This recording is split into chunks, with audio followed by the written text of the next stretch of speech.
Okay, today's video I'm going to be going over another type of hidden camera. This is a smoke detector camera. This is a relatively inexpensive one I got off of Amazon for a customer. I'll put the link in the description below.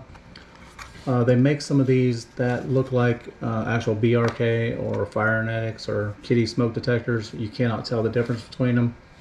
Most people just looking at the smoke detector would not know that it's not a smoke detector. It's the same size as a regular smoke detector. The little black hole that's on here is actually where the camera is, but on a regular smoke detector, that's what your test button is.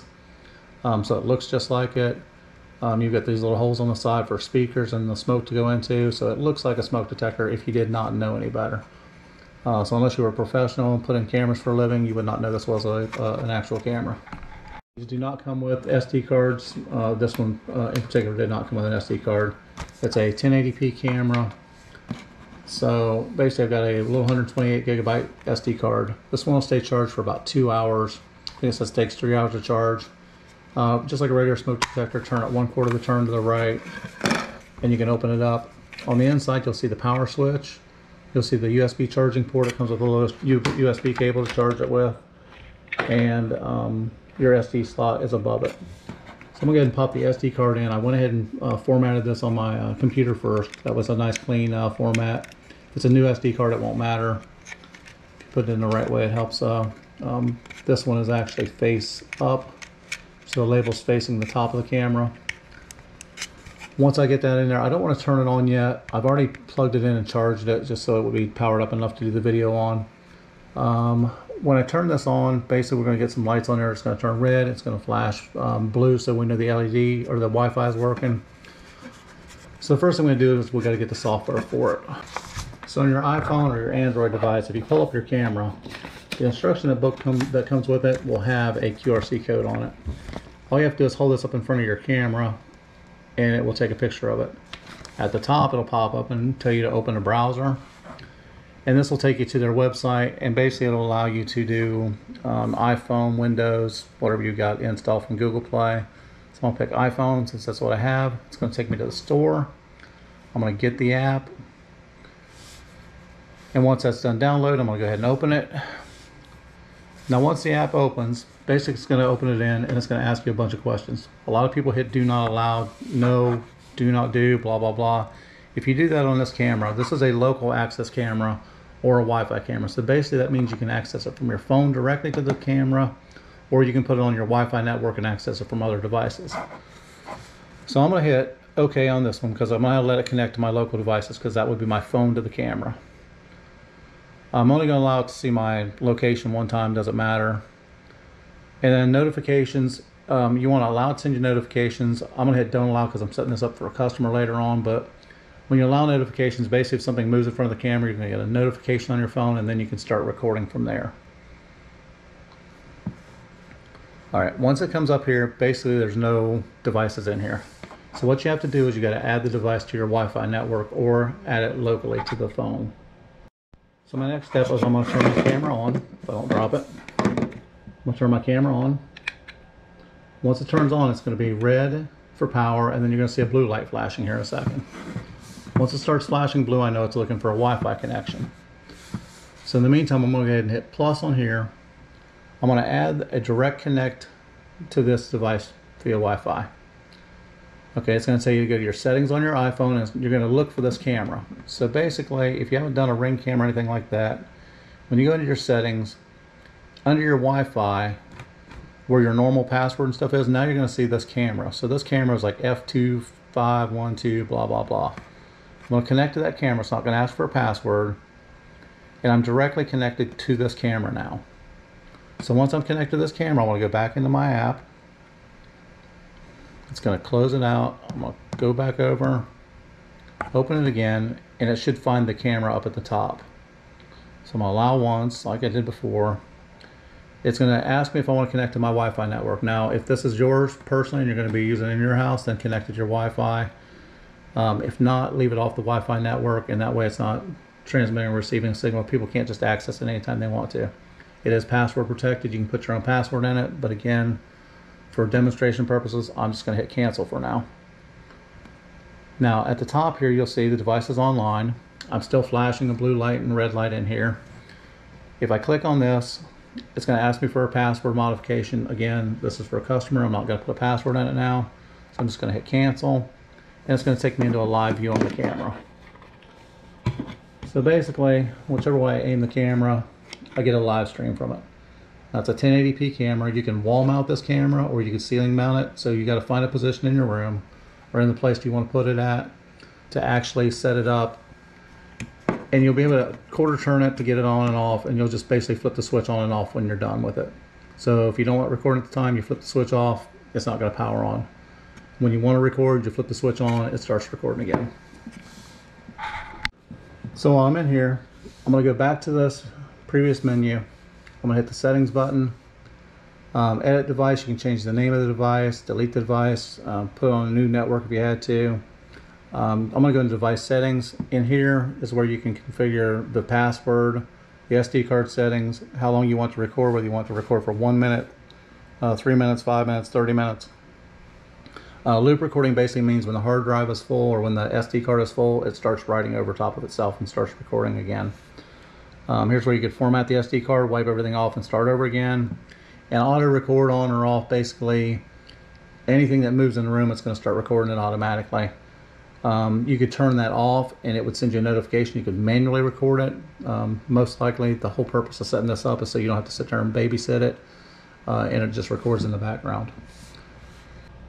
So back on my main page here, again, device online. I'm going to cancel that again because I don't want to do a password. I'm going to set it in the corner here. And again, it's recording the data as we go.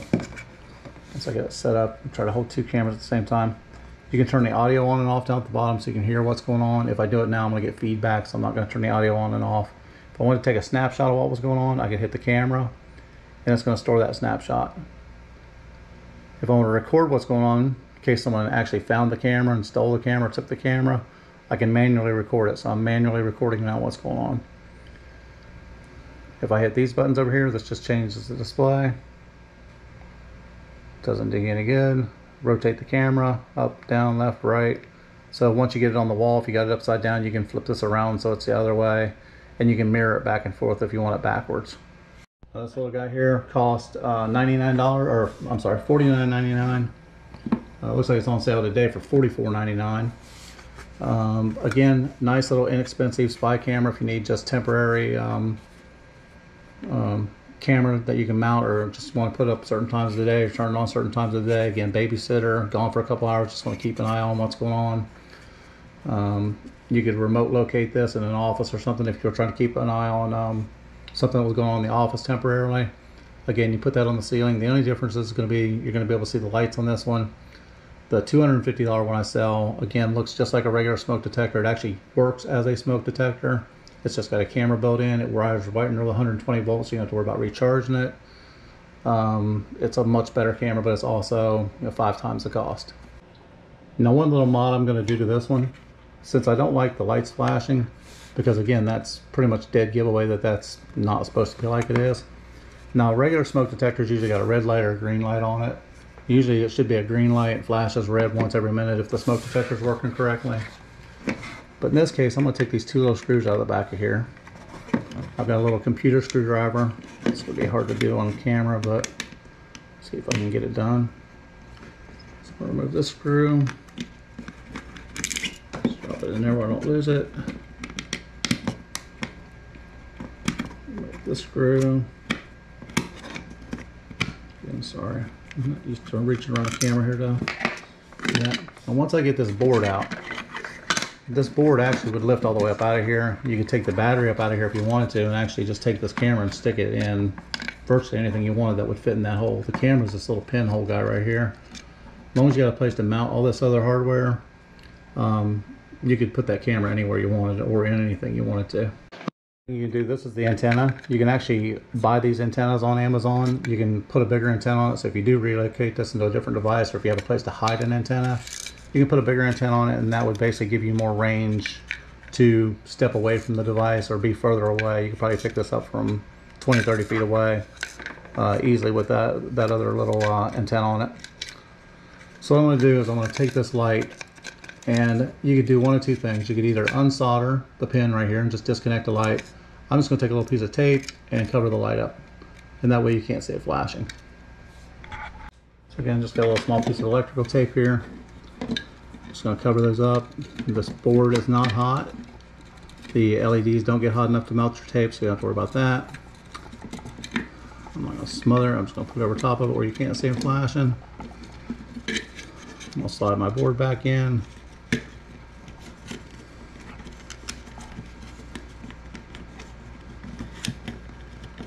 So, if I can get it in there. I'm just going to look at the other side now just to make sure, and as you can see now, no LED lights flashing. If it was pitch black, you might be able to see a little bit of glow, but for the most part, you're not going to tell that's in there now. So I'm going to put my screws back in to hold it in place, and that's pretty much it. So that's basically what our camera would look like mounted, whatever room you have it in. Let's say that was in an office, you could be in the other room. You're going to click on your Look Cam app, or it's going to send you a notification. You'll click on the camera. Again, it's not going to ask you to modify the password every single time. Once it connects to the camera, you'll see us sitting here. So that's me in the background. And then if the camera's upside down like it is now, basically I'm going to take this, I'm going to rotate it. Now the camera's right side up. It's flipped backwards, so I'm going to flip it. And now the camera's oriented right. So the hole either goes to the top, to the bottom of whatever room you want to do, or you can fix the orientation and flip it around the way you want it. Again, for 50 bucks, excellent little spy camera, keeps track of anything and anyone you want to. Super inconspicuous except for the red and blue light, which again, as you can see here, red and blue light's gone now. You would never know anything. You'd never know the wiser. Alright, we're talking about Wi-Fi versus non-Wi-Fi devices. Now the Wi-Fi again makes it easier for you to get the video from it, makes it easier to record, but it also makes it easier to pick up. So pick up one of these. I actually paid a couple $100s for this one. This is a better RF meter, or it's a EMF meter. If you want to catch some ghosts or something like that, you can probably use it with that. You're usually going to have an RF signal floating around the room just because there's Wi-Fi, there's cell phones, there's computers, everything. If you have a doubt about whether the device is putting off a signal though, if you hold this up against it, as you notice, I just jumped to like 12.99 just by going up against this device. 26, 29. So basically this is definitely putting out an RF signal, which means that that's giving off a radio frequency. There's no reason for a smoke detector to ever get off a radio frequency. Same with any other device in the room that you think may be an oddball type thing. If it doesn't look right, it doesn't look like it's supposed to be in the room, chances are it might not be. So if you're going on vacation and you're a little paranoid, if you pick one of these up before you go, you can actually scan the room and find out whether someone's got a hidden camera in there or not. Now, the pen camera I showed you in one of the other videos, as you notice, there's no RF coming off of this. And that's because it's on, it's recording, but there's no Wi-Fi signal to it. So again, if this smoke detector was a non-Wi-Fi version, you could hold this up against it and you would not know the difference between a regular smoke detector and the camera smoke detector. So again, Wi-Fi versus non-Wi-Fi, the Wi-Fi stuff's a lot easier to pick up in the room. So one of these little guys here might save you some so anyhow, to get back on topic again, this is just a DVR indestructible black box device, just a non-brand name generic off of Amazon. Again, $49.99. Put it up in a room. You do have to charge it every now and then. If you can find a place to plug it in, you could probably get a plug up behind the wall somehow. If you were going to leave it permanently, you could actually, if you have a room to room like an adjacent, you could go through the wall and plug this in so it stays powered all the time. But by the time you do that, you may as well spend a little bit more money and just get a little bit more expensive camera. Again, this is just more of a I call it a disposable type camera.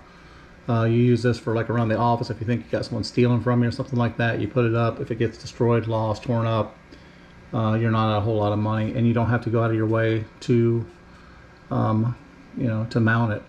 A couple sheetrock screws and put it up in the ceiling, put it on the wall, and you're done. It's indiscreet. Nobody would even notice. If you worked in a place for 5 years and you walked in one day and there was another smoke detector on the ceiling on the wall, you wouldn't even know. Most likely, unless you're a super observant person, you wouldn't even notice that there was another smoke detector in the room. That's just one of those things in life that we get used to seeing on our ceilings and walls, and you pay no attention to. Anyhow, thanks for watching the video. Make sure you bookmark, hit like and subscribe, and I'll be adding more and more stuff like this all the time.